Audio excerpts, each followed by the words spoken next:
వీడియోలో ఫస్ట్ సెమిస్టర్‌కి సంబంధించిన ఇప్పుడు రెగ్యులర్ వాళ్ళు ఉన్నారు కదా! అంటే 25 వాళ్ళు ఓకే. 2025 సీబీసీఎస్ R25 వాళ్ళు. అంటే ఎవరైతే 2025లో డిగ్రీ జాయిన్ అయ్యారో ఫస్ట్ ఇయర్ వాళ్ళు, ఈ ఫస్ట్ సెమిస్టర్ ఇంగ్లీష్ సిలబస్ అనేది మీకు న్యూ సిలబస్‌గా వచ్చింది కాబట్టి, ఈ ఇంగ్లీష్ యొక్క పేపర్ ప్యాటర్న్ ఏ విధంగా ఉందనేది ఒకసారి మనం చూద్దాం ఈ వీడియోలో. నేను ఎక్స్‌ప్లనేషన్ వీడియోస్ త్వరలోనే చేస్తాను. మన ఛానెల్‌లో అప్‌లోడ్ చేస్తాను. నేను ఇంకా ప్రిపేర్ చేస్తున్నాను నోట్స్. సెక్షన్ ఏ కంప్లీట్ అయిపోయింది. సెక్షన్ బి ప్రిపేర్ చేస్తున్నాను నోట్స్. అది అయిన వెంటనే నేను మీకు నోట్స్ అవైలబుల్‌గా ఉంచుతాను. అదేవిధంగా ఎక్స్‌ప్లనేషన్ వీడియోస్ కూడా నేను మీ ఎగ్జామ్ లోపే నేను అప్‌లోడ్ చేయడానికి ట్రై చేస్తాను.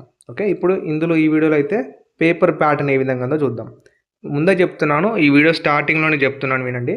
ఎవరైతే డిగ్రీ ఫస్ట్ సెమిస్టర్ 2025 ఇయర్‌లో జాయిన్ అయ్యారో వాళ్ళకి మాత్రమే ఈ